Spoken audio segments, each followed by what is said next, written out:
따뜻한 오늘 큐티온. 그는 비록 악을 달게 여겨 혀밑에 감추며 아껴서 버리지 아니하고 입천장에 물고 있을지라도 그의 음식이 창자 속에서 변하며 뱃속에서 독사의 쓸개가 되느니라. 그가 재물을 삼켰을지라도 토할 것은 하나님이 그의 배에서 도로 나오게 하심이니 그는 독사의 독을 빨며 뱀의 혀에 죽을 것이라.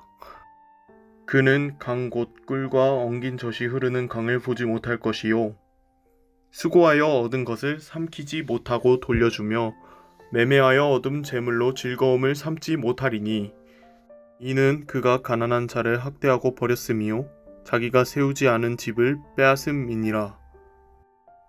그는 마음의 평안을 알지 못하니 그가 기뻐하는 것을 하나도 보존하지 못하겠고 남기는 것 없이 모두 먹으니 그런즉 그 행복이 오래가지 못할 것이라. 풍족할 때에도 괴로움이 이르리니 모든 재난을 주는 자의 손이 그에게 임하리라. 그가 배를 불리려 할 때에 하나님이 맹렬한 진노를 내리시리니 음식을 먹을 때에 그의 위에 비같이 쏟으시리라. 그가 철병기를 피할 때에는 노타사를 쏘아 뚫을 것이요 몸에서 그의 화살을 빼낸즉 번쩍번쩍 가는 촉이 그의 쓸개에서 나오고 큰 두려움이 그에게 닥치느니라. 큰 어둠이 그를 위하여 예비되어 있고 사람이 피우지 않은 불이 그를 멸하며 그 장막에 남아있는 것을 해치리라. 하늘이 그의 죄악을 드러낼 것이요 땅이 그를 대항하여 일어날 것인즉 그의 가신이 떠나가며 하나님의 진노의 날에 끌려가리라. 이는 악인이 하나님께 받을 분깃이요 하나님이 그에게 정해진 기업이니라. 아멘. 말씀과 함께하는 따뜻한 오늘 큐티온, 오늘의 큐티온을 기도함으로 시작하도록 하겠습니다. 기도하겠습니다. 사랑과 은혜가 가득하신 하나님 아버지, 월요일 이 시간 저희가 주님의 말씀 앞에 나아갑니다. 주님께서 하시는 이 귀한 말씀에 저희가 반응하게 하시고 오늘도 주님의 말씀으로 살아가는 귀한 주님의 자녀 될 수 있게 하여 주시옵소서. 이 모든 말씀 예수 그리스도의 이름으로 기도드립니다. 아멘. 오늘 말씀은 욥을 향한 소발의 두 번째 메시지입니다. 지난 10월부터 욥기의 말씀을 살펴보면서 소발을 비롯한 3명의 친구들과 욥의 대화를 꽤 오랫동안 묵상하였습니다. 그러면서 우리들은 이 3명의 친구들이 욥을 위로하러 왔으나 그들이 욥에게 말하는 것들이 잘못됐음을 계속해서 짚어 나갔습니다. 그런데 사실 그들이 이야기하는 내용은 옛 믿음의 선조들로부터 계속해서 전승되어져 내려온 아주 귀중한 삶의 지혜였습니다. 오늘 소발의 이야기도 마찬가지겠죠. 그래서일까요? 저는 오늘 말씀에서만큼은 먼저 소발이 말하고 있는 옛 선조들의 그 지혜, 그 자체를 묵상 가운데에서 먼저 바라보게 되었습니다. 함께 소발의 이야기를 유의 깊게 살펴보면 좋겠습니다.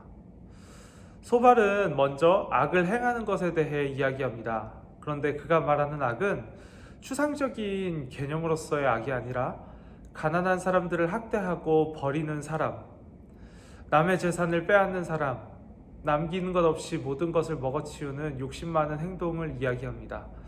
그리고 이어서 그들의 분깃, 결말에 대해서 이야기하고 있는데요. 이런 욕심 많은 악을 행하는 사람들이 결국 행복을 오래 누리지 못할 것이며 괴로움에 사로잡히게 될 것이라고 말합니다. 이것은 하나님의 맹렬한 진노이며 악인에 대한 하나님의 심판이라는 것이죠. 이것이 소발이 가진 요점이었습니다. 다시 정리해서 말하자면 소발은 하나님은 악을 행하는 사람을 내버려 두지 아니하신다, 결국에는 심판하신다라는 말을 하고 있는 것입니다. 우리가 생각하기에도 당연한 결론이죠. 선하신 하나님께서는 악한 행동을 그대로 내버려 두지 않으시는 분입니다. 그런데 소발은 이 요점을 가지고 한 가지 오류를 범했습니다. 그것은 바로 원인과 결과를 뒤바꾸어서 욥이 고통을 받는 이유가 악을 저질렀기 때문이라는 결론을 지어버리는 것이죠. 이러한 소발의 오류는 우리에게 약간의 혼란을 야기시킵니다. 그러나 이 혼란 속에서도 우리가 확실히 해두어야 할 것은 우리 하나님께서는 악을 행하는 자들을 결코 그냥 내버려 두지 않으신다라는 것입니다. 악을 결국에는 반드시 심판하신다라는 사실입니다. 욥의 고통은 하나님의 심판이 아니므로 소발의 위로는 틀렸습니다. 그러나 하나님이 악을 행하는 자들을 결코 그냥 내버려 두지 않으신다는 사실은 변함없는 진실로서 받아들여야 합니다. 특별히 여기에서 다루어지는 악은 가난한 사람들을 학대하고 버리는, 남의 재산을 빼앗는, 자신의 욕심대로 모든 것을 먹어치우는 그런 악을 이야기하고 있습니다. 하나님께서 이러한 악들을 심판하신다고 하실 때 나는 과연 이런 악으로부터 자유로운 사람일까 생각해 보게 됩니다. 묵상 가운데 바라보게 되는 저의 모습은 욕심의 굴레에서 벗어날 수 없는 사람이었습니다. 다른 사람의 가난과 고통을 외면할 때도 많았고 제 욕심을 챙길 때도 많았습니다. 우리 주변을 보면 어떤가요? 주거의 목적보다는 투자의 목적으로 땅을 사는 사람들이 보이고 또 민비와 핀비의 현상은 어제 오늘의 일들이 아니라는 것을 우리가 압니다. 이 외에도 수많은 것들이 있을 것입니다. 세리, 죄인, 병든 자, 가난한 자와 함께 했던 예수님이 떠오릅니다. 예수님을 믿는다는 것은 예수님을 닮아가는 것을, 예수님의 가르침을 따르는 것을 수반하는 것이기 때문에 오늘 말씀의 묵상 끝에서 이렇게 생각해 보게 됩니다. 나의 욕심대로 살지 말자.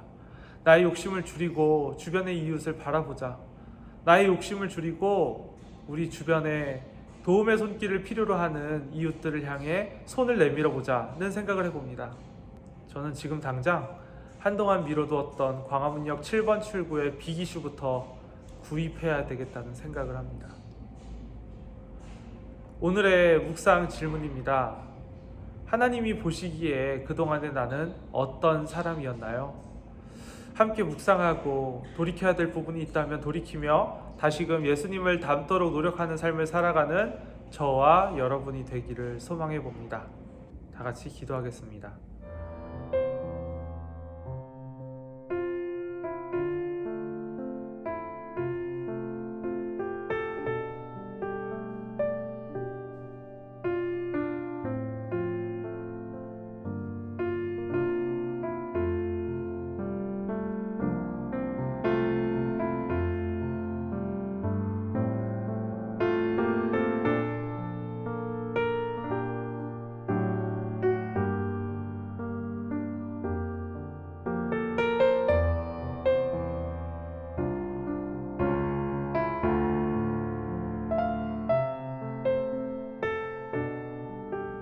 사랑과 은혜가 많으신 하나님 아버지, 오늘 이 욥기의 말씀을 통하여서 다시금 우리가 악에서 돌이킬 수 있는 시간을 허락해 주심에 감사드립니다.